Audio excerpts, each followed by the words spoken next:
అసలు మాట ఈ జిల్లాకి నేను ఆడబిడ్డను. అది శాశ్వత పోస్ట్.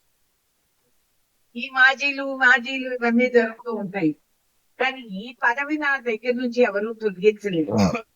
ఇవాళ అందరం ఇక్కడ సమావేశం అయ్యామంటే ఒక పరిపాలన ప్రభుత్వాన్ని హెచ్చరించడానికో ఇంకెక్కడికో ఏలెత్తి ఎక్కిరించడానికో కాదు, మనవి చేసుకోవడానికి. ఆ శ్రీరాములు వారే మనల్ని ఆదేశించి ఇవాళ ఈ అవకాశం మనందరికీ కలిగించారు. ఈ విధంగా ఉద్యోగ వర్గం ఇందాక తమ్ముడు చెప్పినట్లు మీరు మీ సమస్యలే కాకుండా, ఎందుకంటే కేంద్రంలో కార్మిక వర్గానికి వ్యతిరేకత ఎంత ఉందో అందరికీ తెలుసు, కానీ ఇవాళ మీరు స్ఫూర్తి స్పందనతో ప్రజల్ని వాళ్ళు పడే ఇబ్బందులకి మీరు స్పందించి ఈ నిర్ణయం తీసుకొని ఈ కార్యక్రమాన్ని మమ్మల్ని అందరినీ కూడా ఆహ్వానించినందుకు మీకు అందరికి మనస్ఫూర్తి కృతజ్ఞతలు. My deepest appreciation. మీరు ఇది చేయగలుగుతున్నారు. ఇదే సిగ్నల్ యావత్ భారతదేశంలో కూడా రావాలి. సమస్య మందే కాదు, 10 మందిని కూడా మనం భుజాన్ని వేసుకుంటేనే ఏ సమస్య అయినా పరిష్కరణ చేయగలుగుతామనే మనోధైర్యంతో ముందుకు సాగాల్సిన అవసరం ఎంతైనా ఇవ్వాల్సి ఉంది. భారతదేశం నలుమూలలా మీరు చూస్తే మన బార్డర్స్ పైన శత్రువులే కనిపిస్తున్నారు. యావత్ ప్రపంచం ఇవాళ ఒక ఆందోళనలో ఉన్నారు. ఉన్న ఉద్యోగాలు కూడా ఊడతాయా, ఉంటాయా, భవిష్యత్తు ఏమిటి?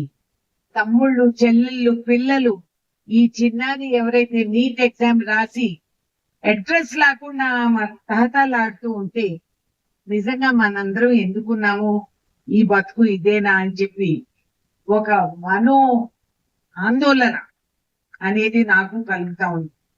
మొన్న పార్లమెంట్ లో మాట్లాడింది మొదటిసారి కాదు, 2013 మార్చి నెలలో పార్లమెంటు సమావేశాల్లో ఈ సమస్యను ఆ రోజుల్లో పోలవరం వాటర్స్ గురించి మాట్లాడుతూ ఆ రోజు ఈ కేంద్రాలన్నిటినీ కూడా నేను మాట్లాడింది ఉంది.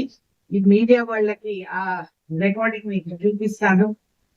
ఆ రోజు నుంచి కూడా విభజన అయిన కాడి నుంచి, విభజన అయినప్పుడు కూడా ఈ మండలాలు అటుపోతూ ఉంది, భద్రాచలం కూడా అటుపోతూ ఉంది. అప్పుడు కూడా జేఏసీ వాళ్ళు స్పందించి ముందుకొచ్చి చలో భద్రాచలం అని ఒక పిలిపించి, ఆనాడు కూడా నేను ఇక్కడికి వచ్చి ఇక్కడ నిరసన చెప్పడం జరిగింది. అదే విధంగా కేంద్రంలో కంటిన్యూస్ ప్రెషర్ వేయటం జరుగుతూ ఉంది. సరే, ఆంధ్ర కంటే మొన్నటి వరకు వాళ్ళకు దిక్కులేదు పాపం. అసలు రాజధాని లేకుండా ఒక రాష్ట్రం ఎన్ని సంవత్సరాలు బతికిందంటే వాళ్ళు ఎన్ని ఇబ్బందులు గురయ్యారో ఆలోచించుకోవాలి. కానీ ఇప్పుడు ఆ సమస్య పరిష్కరణ మొన్న అయిపోయింది. పార్లమెంట్ సమావేశాల్లో ఒక నిర్ణయం, తీర్పు వచ్చింది. ఎవడేమైనా దాని తర్వాత బహుబహుమంటే ఆయన అడిగేది కాదు, చెరిగేది కాదు. అమరావతి అక్కడ నిలబడుతుంది.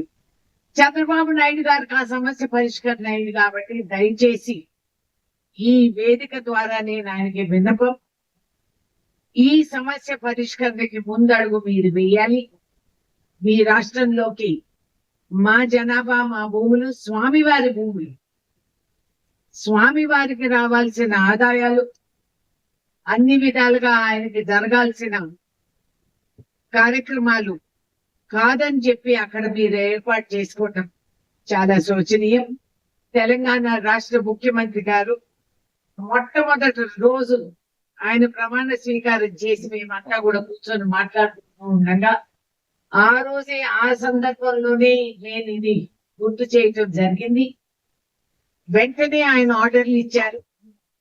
ఆయన పక్కనున్న వాళ్ళకి రాసుకోండి, ఇది చాలా ఇంపార్టెంట్ సమస్య అంటారు.